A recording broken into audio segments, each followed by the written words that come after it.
Hey, welcome to the Family Ministry Podcast. We have another great interview in store for you today. Before we jump into that interview, I want to tell you about Ministry Boost membership. Ministry Boost membership is an online platform to help you recruit more volunteers. Who doesn't need more volunteers?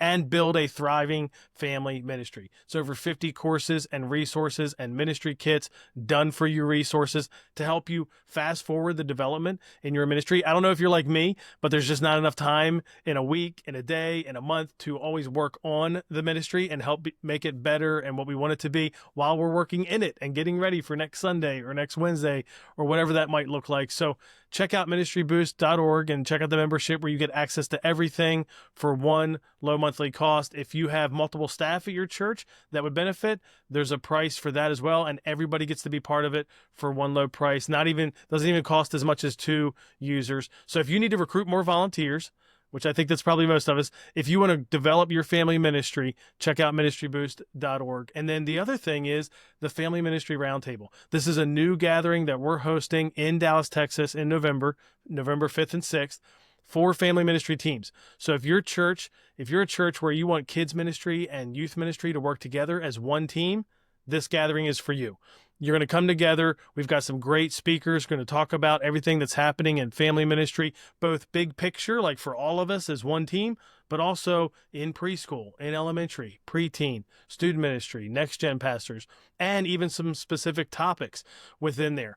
And then the thing I love the most about it and kind of the idea behind this whole concept is that it's a roundtable event. So we will spend time listening to experts talk about what's working in their church and what's working in their ministry. But you also have time hearing from other churches. What are they doing on the ground? How are you doing this? What is that document? Can I have it? Like, I feel like that's the strength of family ministries, is sharing that kind of information. I know our church has learned so much from other churches. And so I'm looking forward to the Family Ministry Roundtable. Check it out now to get the best price. And we hope to see you in November. Now let's jump in and listen to this week's episode of the podcast. Check out the show notes for all the links and everything else. What's up? Hey, everybody. Kim and I were just talking like off air. Like, there's like 000 for like 5 seconds.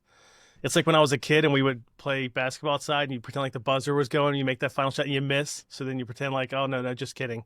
Half a second left. Anyway, welcome everybody. We're going to talk about creating a children's ministry where every child belongs with Kim Botto, one of my favorite people. Welcome, Kim. How are you doing? Nick. Welcome. Nick, the feeling is mutual. I always love it when we get to see each other in person. We do. Several times a year. On the children's ministry circuit. I don't know what to call that, like the conference world or the, exhibitor. I'm not really sure what you call that, but we're just out there doing what God's calling us to do. That's right.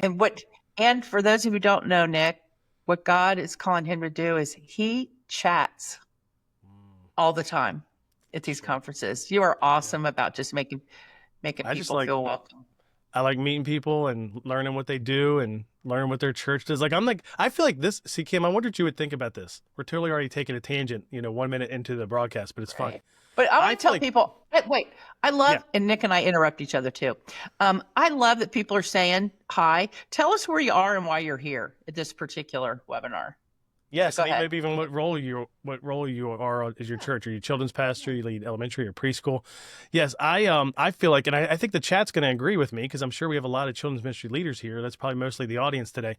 I feel like children's ministry leaders are like the people in the church world that are most interested in learning from other churches and other leaders and tell me, what do you do and how do you do it? And is there a document for that? And I'm like that. So like, when I go to any conference, like I just want to meet as many people as possible. And what are you doing in your church? What's working, what's not working?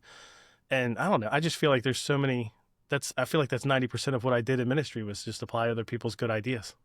You know what I mean? Well, I think kids people are typically, we're nurturing, we're relational. We want to get to know people. I mean, because that's what we do all the time. So when we're together with other kids ministry people, I love going to kids ministry conferences because they're so fun. Yeah, people are putting in the chat here where they're coming in from. That's great. And speaking of learning from other people, that's why we're doing this here today, is because we're going to learn from you, Kim, about creating an environment where every child belongs. I have a new preschool director. She was a coach in elementary for us, meaning a volunteer that led other volunteers for years, like 15 years. And then when our preschool director stepped down this past year. She's going to be moving to Florida. You know, Michelle, our new preschool director, stepped in, and she's been asking me questions about this topic right here today. And I was like, well, we're in luck because I actually know somebody who wrote a book that's coming out, which we're going to talk about that. And, you know, we can ask Kim. So let's talk about your new book, though. Boundless Hope for Every Child comes out in like 2 weeks, less than 2 weeks, I guess. Yeah, March 4th. Yeah, people can pre-order it now. You can pre-order it on Amazon, or you can go to kimbotto.com, and we've got multi-copy and physical. You can pre-order physical copies. They're actually, the publishers start sending them out this week, but you can get discounts on multi-copy orders. Nice. Yes, I did that because I was like, I just gave some for our whole team, and then of course you could get the digital version. Yep. So you could start early if you want. Well, we're going to talk about some of the principles in that book, and you know how we can help apply those to children's ministry, because that's the other thing about children's ministry leaders. Like sometimes, I don't know if it's a different audience of pastors or maybe student pastors or something like that, the conversation can stay theoretical, but not in children's ministry. Everybody wants the practical. Like, hey, that's great. That's right. What do you do? How do you do it? What does that look like? You know, what happens when it's like this? So as we talk today, for those of you watching, go ahead and leave your questions in the comments there in the chat. And if we can, from time to time, we might come to them. And you know, I have my own list of questions to ask, but you'll probably ask better questions than me. So, you know, as we talk, as Kim shares, put some questions in the chat, and we'll try to get to them if we can. But let me start here. What inspired you to write the book? I mean, I think I know from our conversations over the years, but just give me a little bit of the why first before we get into what and the how. There are so many kids who are misunderstood. They're lonely. We make assumptions about them. And for me personally, so I want to help people understand and then respond in helpful and hopeful ways to behaviors that are challenging or to a kid who has a need we don't understand. But for me personally, I have a nephew who is now a young adult who has autism. And I watched where people would make assumptions about him that weren't true and responded him in ways that just weren't good. I mean, didn't make him feel good about himself, didn't help him really grow. And I mean, he's an awesome, awesome man. But they made comments that didn't build him up. They tore him down. Then we adopted our two youngest, one at the age of 10 and one at the age of 15. And so both of our youngest daughters had trauma. And I saw how trauma affects behavior. And people would ask me questions about them, like, why are they doing that? Or why are they saying that? And they didn't understand how their background in the past impacts their behavior now. And even more importantly, it impacts what they believe about themselves, what they believe about you, Nick, what they believe about God. And we have the opportunity to change what kids believe about themselves and about God. We also, especially for kids who are neurodivergent, a lot of them, they think something's wrong with them. There's nothing wrong with them. They're just different. And so the book is all about, it's tons of practical. I'd say probably 3/4 practical. But in the beginning, it does set the stage as far as what does the brain of a neurodivergent kid look like, or how does trauma affect the brain? Because I think we have to know that, because it's in knowing that it builds empathy as far as this kid isn't just being disrespectful. There's a reason behind that behavior. So yeah, that's why I read about the book. I had too many kids where I'd looked in the eyes of them and they had lost hope for themselves. And the reason they had lost hope is because the adults around them had lost hope. It just us looking in their eyes and speaking to their potential, it can change the whole trajectory of their life.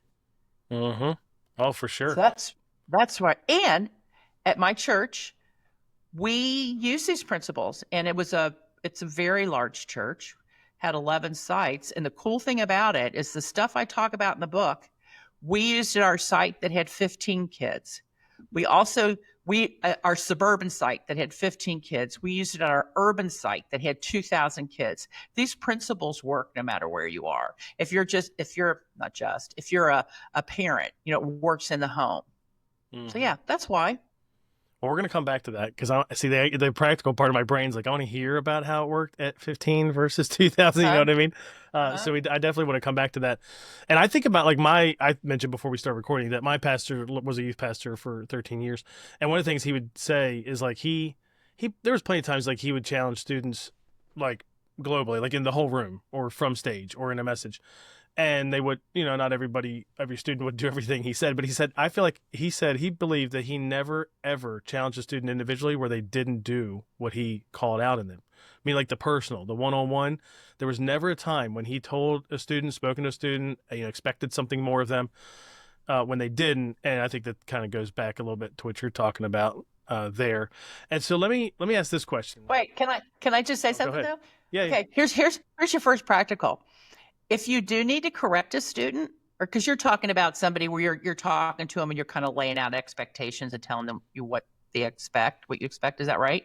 Yeah, it's both. He meant both, like if you had to challenge because of something they're not doing right behavior, but also like, hey, there's more. Yeah, it's like, hey, you should consider this because I see this in you, and either one, he said it was always a success if it was. Well, absolutely. Because you can also respond to how they're responding. But if we're challenging a kid, we don't do it from the microphone at the front. And so often I find in children's ministry that it's the person on stage that's correcting the behavior of children. And what that does is that shames a kid. And shame does not result in better behavior. So I totally agree with you, Nick. The conversations where you're affirming them and speaking to their potential, and also the conversations where you're challenging them, are much more effective in one-on-one, where you actually have a discussion. If you led me to this question now, because again, we're in this practical part. So, and you just said it, and I would say I agree, but tell me more about like a kid, there is misbehavior in large group in a children's ministry on a Sunday. I don't like the stage thing either. So I think it's funny that you said that. Like the idea that, oh, now we got to break out our room rules. And I'm not saying I'm against all those things. We have that at our church. It's like a go-to if we have to sort of reestablish expectations. I think we more use it like, for expectation setting than like dealing with one incident. But what is the go-to there in that case for you, especially if it's repeated or it just keeps happening for multiple weeks? Well, it shouldn't be just the large group presenter in the room. There should be volunteers that are sitting on the floor with the kids, or however the kids are sitting in the chairs with the kids. So we need to equip them to be able to respond to the kids who need some extra coaching. Yeah. And some of the ways we do that is, well, for one, if we've got a kid who every week is being what we think is disruptive, then let's figure out, maybe that kid can't sit on the floor in the middle of a bunch of his peers. Maybe he would actually do better and feel better walking in the back of a large group or sitting in a chair in a large group. So it's equipping your small group leaders to notice what kids maybe need to be within arm's length, because there are some kids like that. So they sit with them. So then if something does go on, that they can lean over, reset the expectation, maybe see, hey, what's going on? Is there something that you need? So, I mean, that's how we do it. That's how we keep, I think too often the people from the front are doing it because the other leaders in the room aren't responding. And a lot of times what I've found, and we actually had a rule for our leaders on this, a lot of times it's because the other leaders are standing in the back of the room. Oh, yeah. That's kind of their break time. Yeah. And that is not our break time. We need to be. No, it's the worst. Yeah. We are modeling to the kids what it looks like to participate. Yeah. Yeah. And so that would be a conversation that you'd want to have with all the volunteers. Like, hey, I know it's easy to stand there in the back of the room, but here's the culture we're trying to create. We're trying to lead by example. I know in our world too, you talk about in the book, you kind of define large group, small group, because you say you're going to use it throughout the book. That's our model too. And yes, we do sit in large group, and you could sort of sit with whoever. My girls actually are 9 and 6. They're both in the same large group, and they sit together. And my youngest one sits in my older one's lap all the time. Whenever I see it's very cute. They sit at the front.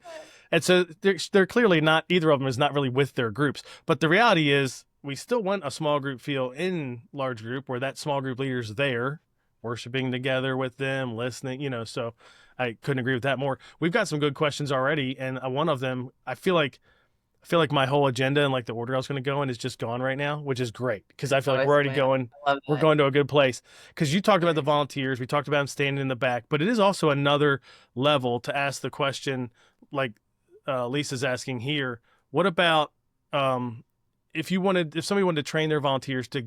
I know we're going to get into more of the strategies, but just the training to help volunteers do these kinds of things that they're maybe not equipped to do. How can they do that?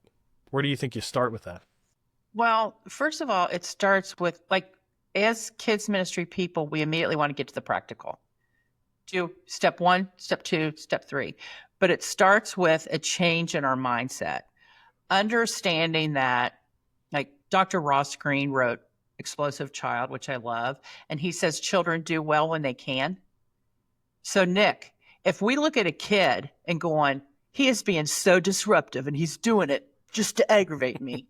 Yeah. Opposed to if we look at that kid and say, oh, wow, there's something going on with him. Like he needs help. We're going to respond in much different ways. And so I would say the training starts with giving them a little bit of science about neurodiversity. And I've got stuff I will give people. You can go to kimbotto.com, subscribe, and I send out all kinds of stuff, little bite-sized things.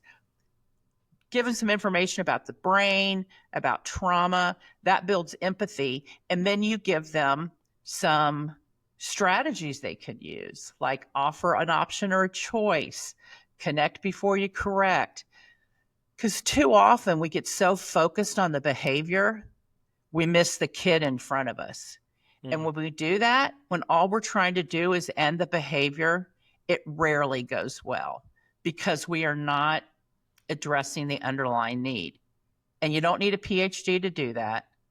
You just need to be curious, be flexible, and be kind to the kid. Because another thing, if we're annoyed with the kid, like Nick, I don't know that I've ever been annoyed with you, but if I was annoyed with Maybe. you, Something must be going wrong then. I think I was. I think there was a time I was. No, you pick up on it, right?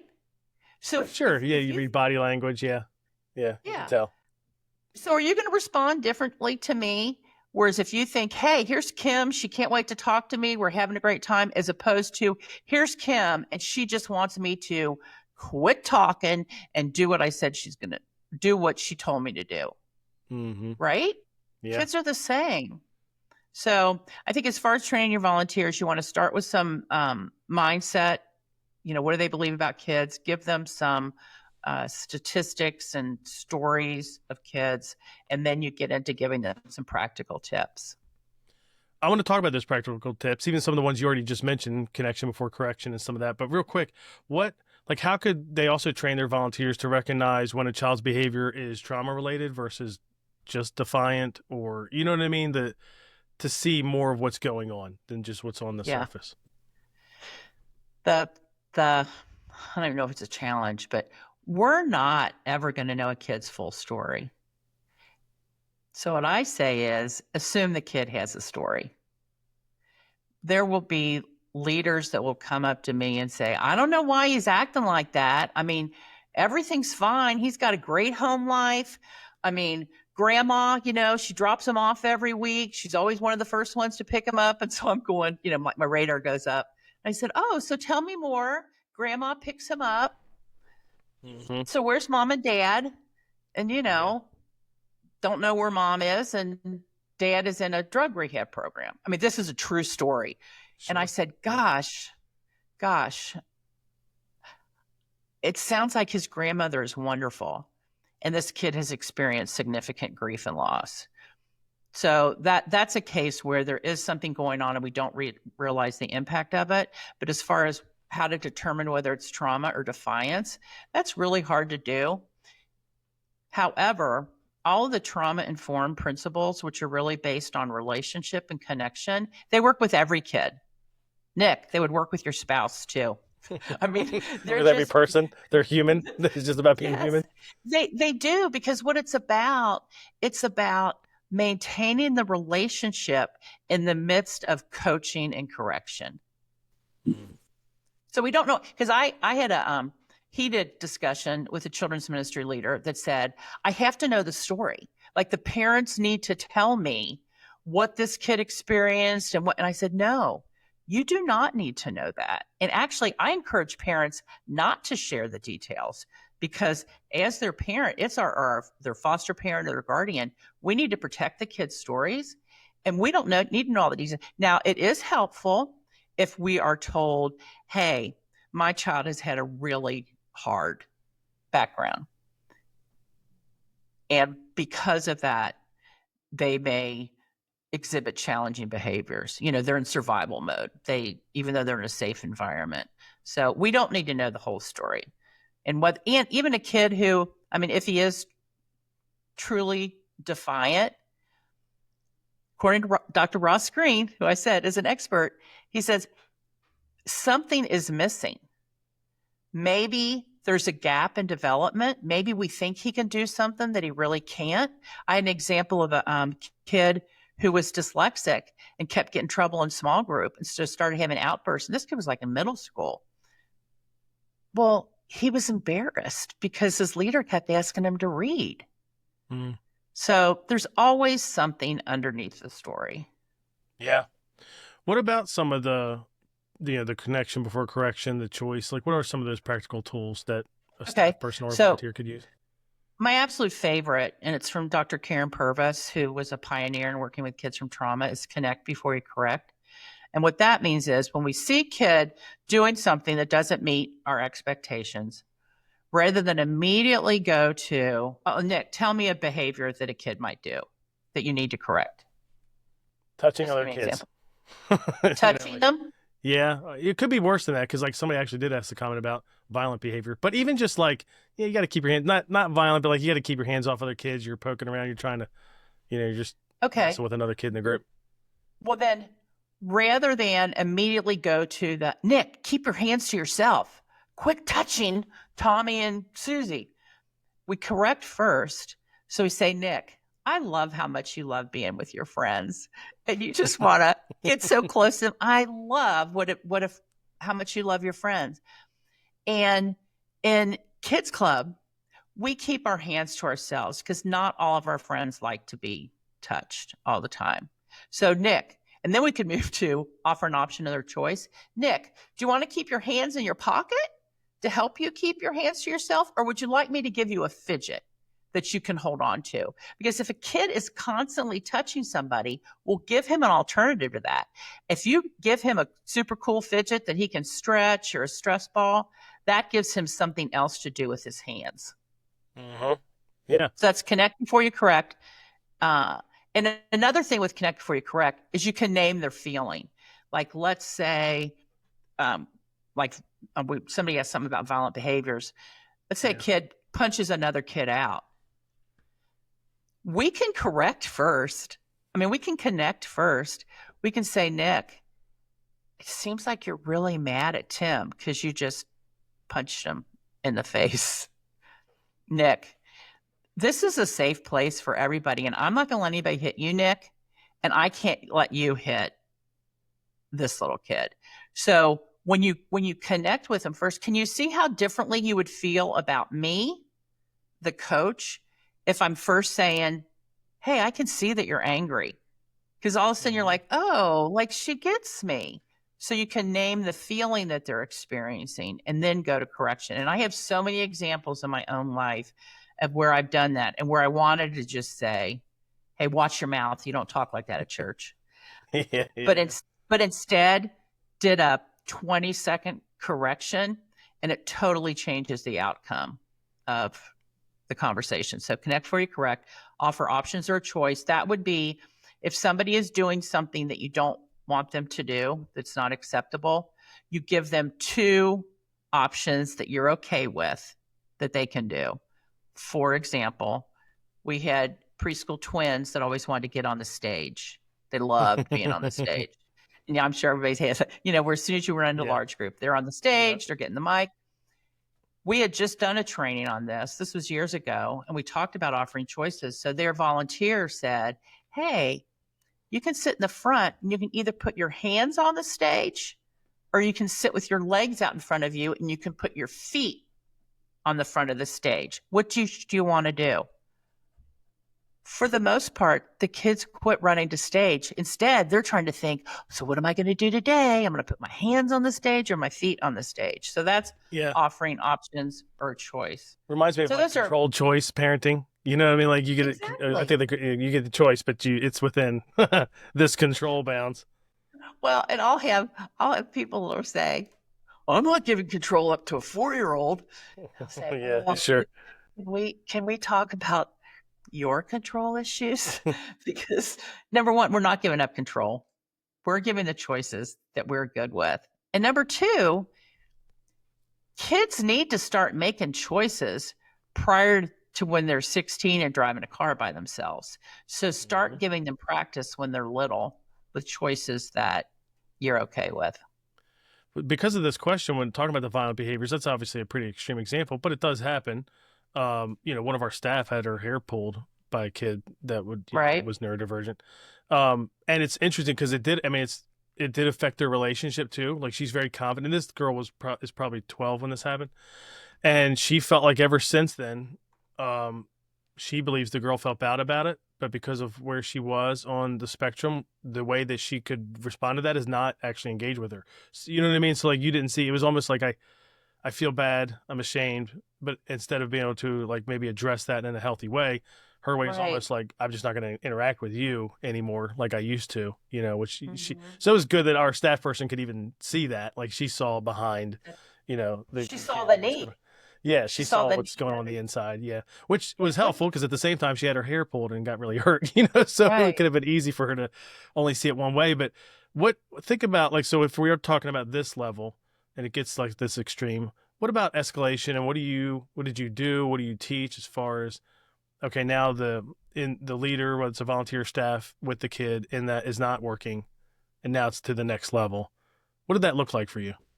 Well, sometimes you need to remove the child from the room because our role, we want to keep that child safe and we want to keep other kids safe too. And, you've heard of fight, flight, freeze, and now it's fawn and flop. I think those are the other two. Sometimes a kid wants to flee, but we don't let them. And they're telling us by trying to get out, because I talked to leaders who say, yeah, he kept going to the room and I told him he couldn't go in the hall and then he flipped a table. Well, he was trying to tell us that he needed to get out.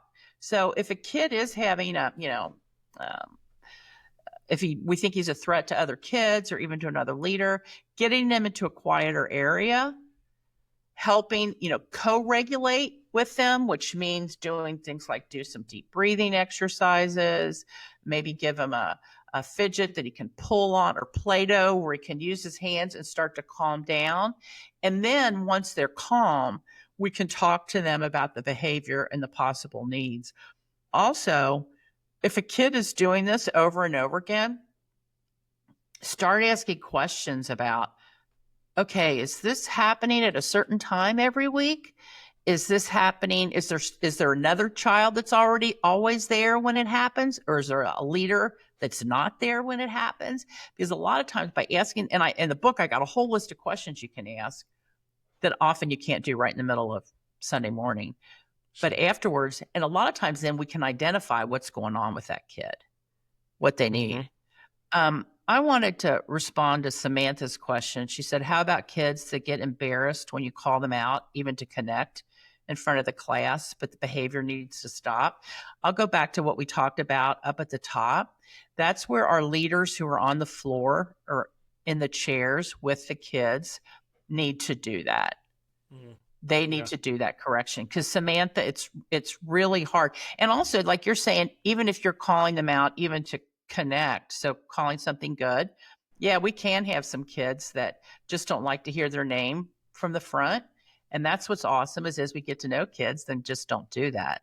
But as far as the correction piece, Samantha, empower your other volunteers in the class on, give them some tools on what they need to do. And what they might need to do is that kid who's in the middle of large group, who's kicking people and poking them, and take them to a quieter area of the room so you can talk to them alone. You don't have to get out of the room necessarily, but get them out of earshot of the other kids. Mm-hmm. Let's talk about, because in the book you talk about, kids who've experienced trauma.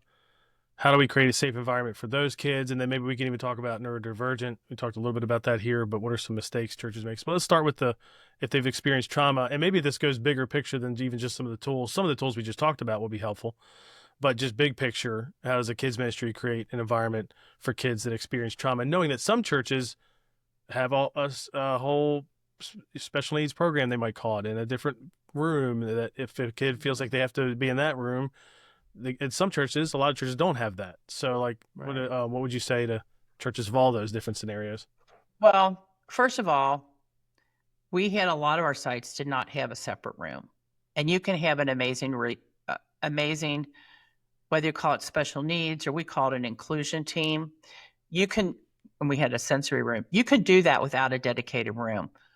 And even if you have a dedicated room, I think as much as possible, we want the kids with their peers. Sure. That's the way, that's a mandate for our schools. It's called the least restrictive environment, which means we want them with their peers as much as possible, also recognizing that sometimes they need to go into a different space. So as far as trauma, kids from trauma, they don't feel safe because of what's happened to them. So some things we can do for them is always let them know what's coming next. Don't just do it. It's time for large group. Mm-hmm. Do a countdown. Another thing, visual schedules help them because they have had lots of surprises in their life that aren't good, Mm-hmm. that are hurtful. So you'd think, well, yeah, but we're just going from, playtime to large group. What's the big deal? Well, they start feeling uncomfortable because they're like, oh, I didn't know that was coming. So what's coming after that? So having a visual schedule can benefit. It also benefits neurodivergent kids tremendously. It can also benefit really any kid. I would say for kids who've experienced trauma also, we want to be a safe place for them physically, and we also want to be a safe place for them to share their hard stories. Kids are going to share hard stuff with us, which when they do that, well, first we want to check what our face is communicating because we don't want to display shock. We should feel really awesome about our ministry, that a kid feels safe enough to share the hard stuff. And so prepare our volunteers to listen. We don't need to come up with something profound to say. We don't need to start quoting Bible verses. We just need to listen and say, that sounds really hard. And if they share something where we feel like they're in immediate danger or somebody else is in immediate danger, then we just say to them, my job is to keep you safe. So I'm going to talk to one person to figure out how we can help you. And then I always say, keep the circle small, because too often we have a tendency, we think, oh my gosh, I heard this about this kid, I need to tell everybody. No, we don't. No, we don't. We do not need to tell a bunch of people. We shouldn't tell a bunch of people.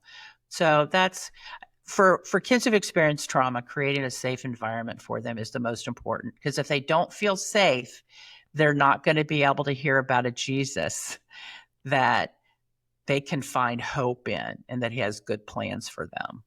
They're gonna miss it all. How about neurodivergent kids with disabilities? That's obviously something you talk about in the book there. And what are some of the mistakes churches make?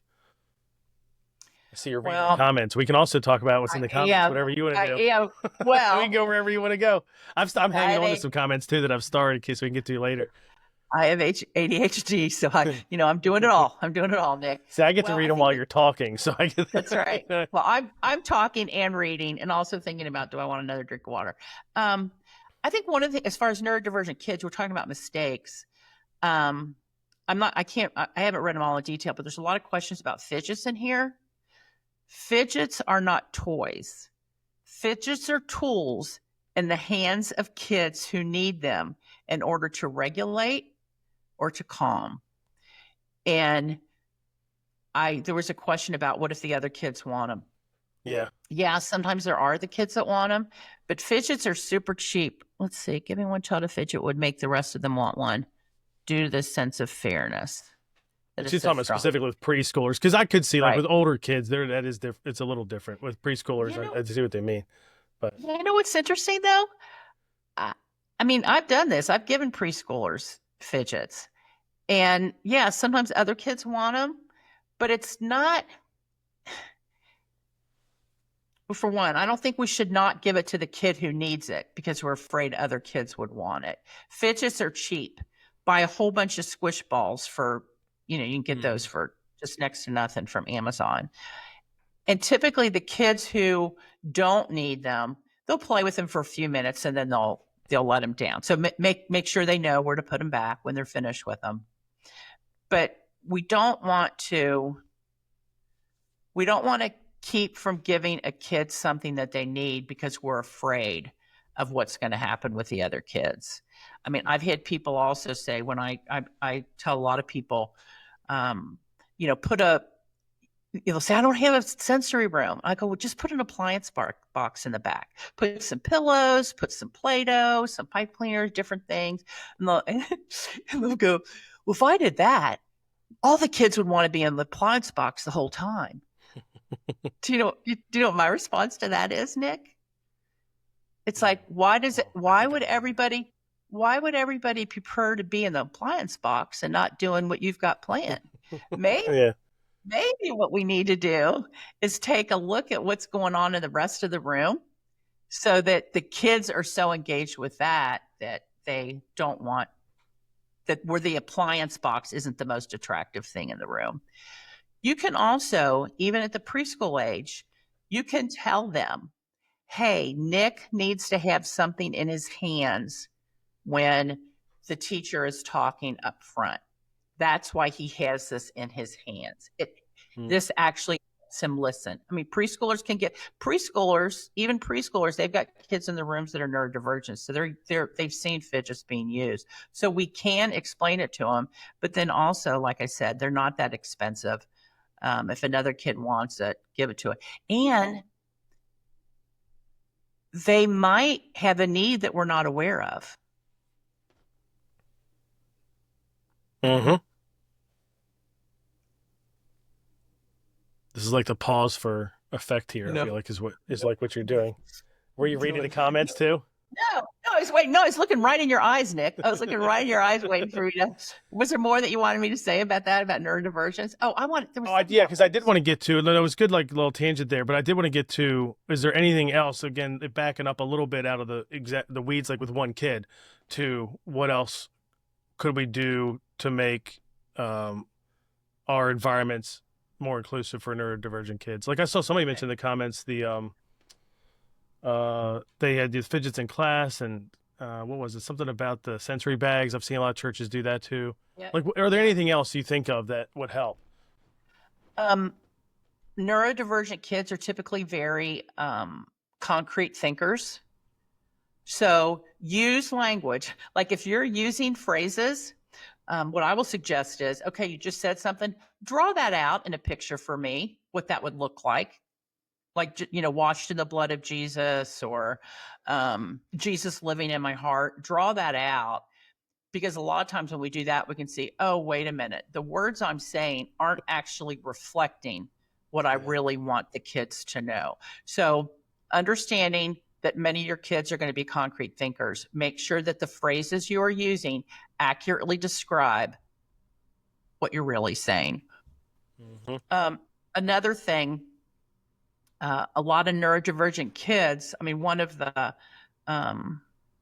what they say is challenges that they have is they are inflexible. They really, really like routine, and they don't like to change. So being aware of that, and really all kids like routines. Kids from trauma. Most people like routines. Yeah. Yeah. So stick with your routines, and we can still have surprises within those routines. But understand that when a kid has a meltdown because you switch from goldfish to graham crackers, which we did, and there was a kid with who was autistic that simply couldn't handle it. And we're like, oh man, we should have, if we're gonna make it, and this sounds really minor, but it's not. It ruined the day for him. He couldn't stay with us because we didn't have goldfish. Sure. Yeah. So if we're making changes like that, make sure that we have a backup plan for kids who have difficulty with changes. Tell me what, going back to like some of your campuses at the church did have a sensory room or something like that. Mm-hmm. Some didn't. If they did, how did that work functionally? How did you balance, like, again, trying to push more towards inclusion, least restrictive as you described it, versus running that room? Like, just how did that work together with the kids ministry? Well, first of all, the school systems say least restrictive. We want to do what's best for the child. So I know we had one site where this mom, I actually just talked to her a couple of weeks ago. Her kid, it was probably 8 years ago, he was a runner. She did not feel comfortable with him in a regular kids club room. He was neurodivergent and a runner. She wanted him to be in the locked sensory room the whole time because she said, I know if he's in there, I'm not going to get a call that he just escaped and went into the parking lot.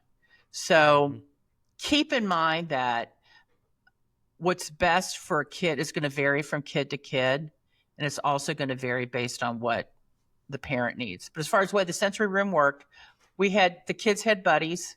They would take them to their, age appropriate room. They would be with them.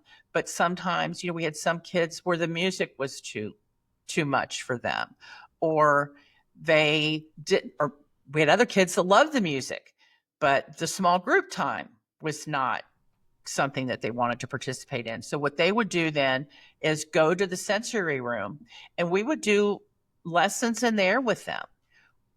We always knew what the lessons were in the rooms. So we had modified ones in the inclusion or in the sensory room. And it might be things where you would tell the story using Play-Doh, or a kid who really loved dry erase boards and markers. You would draw the story out on there. So they're still getting what we're teaching, but it's in an environment that is best suited for them so they can really hear it. And some kids, they would do great in their rooms the whole time for months. And then they might have a period and we didn't know what was going on, but they just did better in that quiet environment.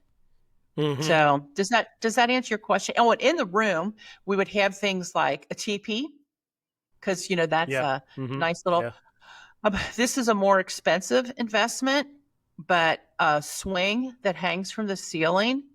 For kids who are neurodivergent, they love that. That's meeting a lot of their, sensory needs. We'd have a bunch of different fidgets. We had gum, which, oh my gosh, gum in the kids ministry. Yeah, we did. Because for some of them, chewing. Now, we didn't offer that to all the kids. That was only in this room. But chewing would help them. We would work with their parents to find out, is there something that helps calm them or something that they're really interested in? And we would buy things just for one kid if it would help that one kid. Sure. A couple of people have asked questions about parents. Beverly asked how to talk to parents, and this specifically she's talking about ADHD child, but that could go really with any parent. You know what I mean? Ella asked about talking to parents of kids that had a hard day or needed correction. So let's talk about the parent piece. I would say I've definitely had kids ministry leaders tell me before that their biggest challenge with kids that are neurodivergent or isn't the kids at all, is actually the parents. So that's something I've heard before. But how do you approach that? How would you encourage church leaders to approach those conversations? With grace and curiosity, because parents who have kids that are having challenges in our environment in the church, they're having challenges everywhere else. They're having challenges at birthday parties. They're having challenges at school. They are very accustomed to people at the end of an event going, can I talk to you for a minute? So I think understanding that, because I've heard people say, but they're so defensive. Well, if that's the sixth time that you've had somebody tell you something about an infraction on your kid, you might tend to be defensive. So I think approaching them with grace, approaching that if you're parenting if you have not parented a neurodivergent kid, it's really impossible to know the amount of stress that's related to that. There was a study, I forget who did it, but cortisol, that's the stress level, that's the stress hormone. Cortisol levels in moms of autistic adolescents is the same as combat soldiers, people who are on the front fighting. Yeah. So I think, just like we talked about training our volunteers, giving them a statistic like that, I think helps build some empathy, that if a parent just unloads on us, know that it's hard. It's really, really hard to keep them safe. But going back to parents, and I'll actually, we created a video at Crossroads about talking to parents. And first of all, you start with how glad you are to have their kid there. Then it's just the facts. So, for example, Nick, saying that a kid is out of control, saying that a kid is belligerent, saying that a kid is defiant, those aren't fact words. So instead, exactly. So instead, we're going to say, hey, loved having Nick today. I just wanted to talk about something to see if you had any advice on this. Nick kept getting on the small group table and jumping off while kids were sitting around the table. We tried to move him to a different table. We talked to him, but he did this about 15 times. That's the facts. Then talk to them back and forth, see if they have any strategies. If you already have some ideas on what might work, you can talk to them about that. We want to end the conversation with how glad we are that they came. And then within 24 hours after having that conversation, we want to follow up with a phone call or a text to the parent, because no matter how many times we tell that parent that we want the kid there, as they walk away, they're going, they don't like my kid. They don't want us here. It would be better if we didn't come, and we want that kid there. So I think stick to the facts, ask for the parent's partnership. And I don't mean that the parent then has to come into the room for the whole time. I'm not saying that. I'm saying, hey, have you ever noticed, like, he's tearing up all the paper in the room. Have you ever noticed that at home, or have they noticed that at school? And what might they be doing there? If the kid is school age, asking what support they have at school is a great place to start. Not just saying what support they have, because then you're making a judgment call that he's got support. Instead saying, hey, is there anything at school that helps him so that he's not jumping off the tables? Without finishing the sentence. You can almost say it without finishing the sentence. So anything at school that helps him, just let it sit there and see. And I like what Margaret said. She said, don't forget to let them know when you see him doing something especially kind, thoughtful. Oh my gosh. That's just a general principle of all of life. Like, I remember the phase study stuff that Orange did. One of the things, I think it was about middle schoolers, but it was like the average middle schooler has like experience 7 criticisms a day or something like that. Not either direct or indirect. You know what I mean? And so, like, how do we become the kind of people that are just going to encourage all kids and, create a different Margaret, I love you. I want to be friends with you because, absolutely. And kids with ADHD, I can't remember the exact statistic, but they have way more negative interactions per day than positive. People are continually telling them what they did wrong. And I have a friend who has a couple kids who are autistic, and a couple of them are adopted.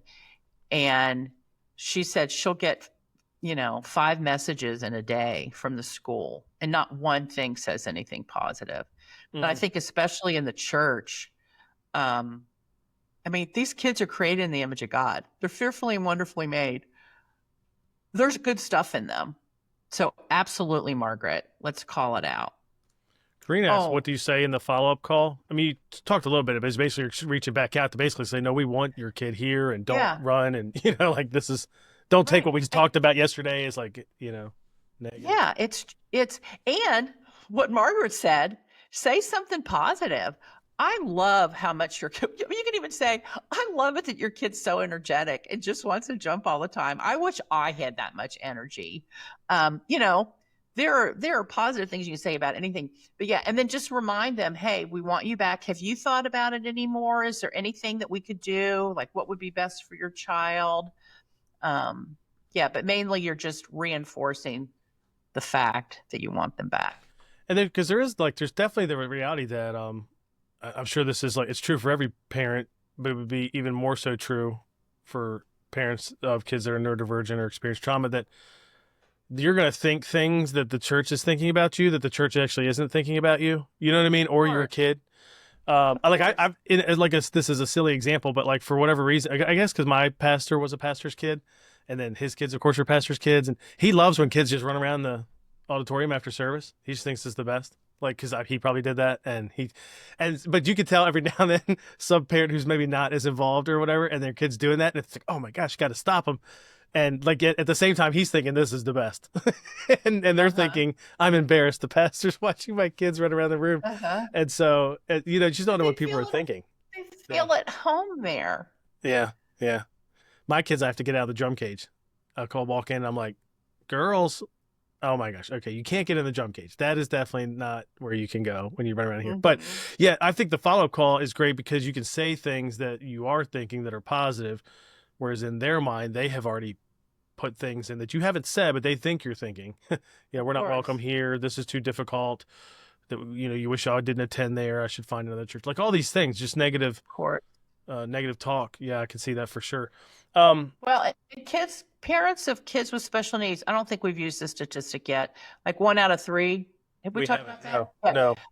So parents who have kids with any kind of special needs, Eric Carter did research, and 1 out of 3 have either left a church or been asked to leave a church because of their kids' behavior. And there are other studies that are done that have the rates at much higher. But I trust Eric's study, so I use that. That's sad. It's not just the kid that we're missing out on. If the kid can't come, then typically neither can his siblings or his parents. Yeah, for sure.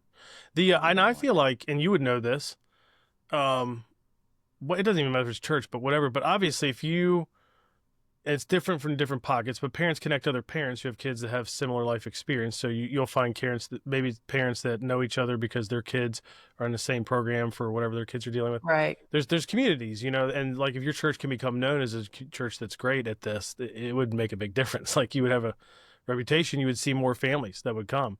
Whereas if your church is known as the opposite, then the opposite would be true. Oh, we ended up, because we did a lot of trauma-informed care with our volunteers, we had a huge population of adoptive and foster kids. And then we had support groups.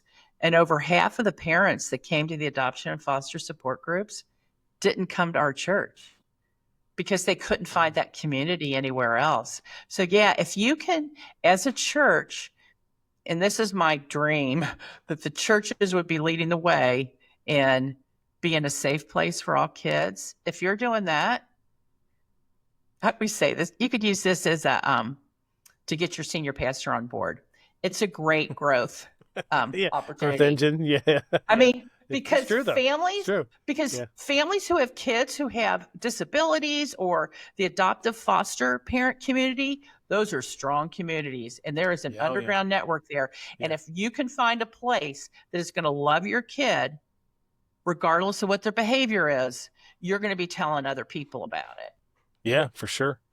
Now, and go ahead. I was going to, a lot of these invisible disabilities like ADHD, autism, those are the ones that have typically behavior challenges. And what's hard is often they're individual. You can't tell by looking at them that they have any kind of difference. And so then they have behaviors that often get them booted out of church. And there was a research, I wish I could remember, it's in the book, where somebody talked about those invisible disabilities. Many of them also, one of the challenges is social interaction. They don't pick up on social cues. They have trouble relating to others. And in church, so much of our community is built built on those social interactions. Yeah. So when we understand that they have challenges with that, then we can, make some changes, or we can just be grace-filled and let them talk about their blue train for 10 minutes and not stop Yeah. them. Instead, Yeah. ask questions about it next time we see them. Yeah. What is the quote at the very beginning of the book? Behavior is the language of the kids who, what is Oh, that's a Karen I'm Purvis looking it up. quote. Who lost their Behavior is voice? the That's language it. of children who have lost their voice. There you go. So they are communicating to us. They just aren't using their words. They're using their behavior. So we have to be detectives, put on our little radar ears and really think about, okay, what is this behavior saying? All right, last question for me. Oh, we're gonna hit that question too. But my last question before we hit Margaret's is what would you recommend a leader do from here? Like, again, you can't do everything all at once, but like, what's the first step you'd take to creating a more inclusive and supportive environment for kids?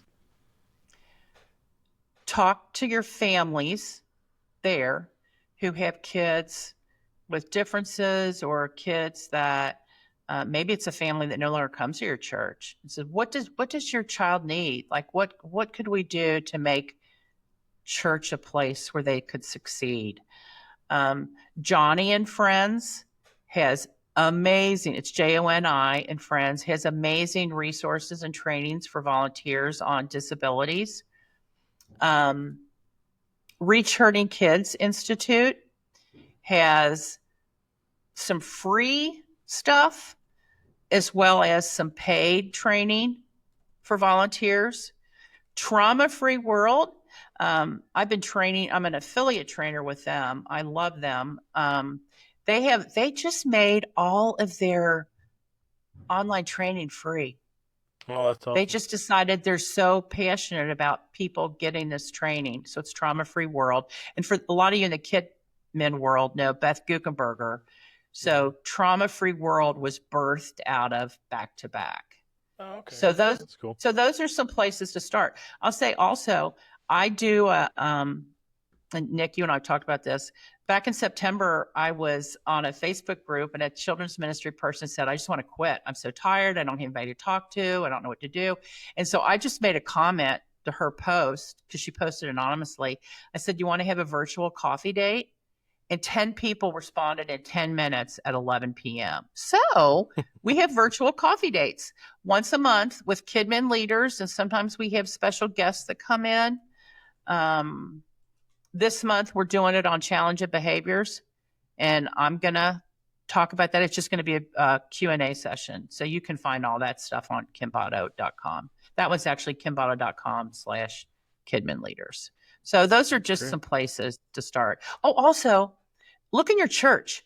Speech language pathologist, occupational therapists, people who work in the school with kids with disabilities. They might not want to work all weekend with kids, but they are great to just they're like your advisory council. Get input from them. Yeah, that's true. We didn't, I didn't really ask you about this, but like, I know one of the things we did years ago that was helpful was people like that were sort of, if you indicated when you registered as a new family that you would like to talk to someone on our staff about special needs, one of those volunteers would do a call with you, which was way better than our staff doing the call, because they're the professionals. And then it was almost like, hey, let's come out of here with like a good plan for. That's a great idea. And they totally did that. That was the easy way for them to serve and not in the room again with kids for a 6th day of the 7-day week or whatever, So that's something you can do too. Oh, and I learned there was more than I thought in the church. Right. Did that work. Yeah. Right. Can I do one more book recommendation? You can do Beth Guckenberger wrote a book called Presence Matters. It's a 40-day devotion. And I'll post a bunch of these books on my blog, but it gives trauma-informed principles. It gives the story.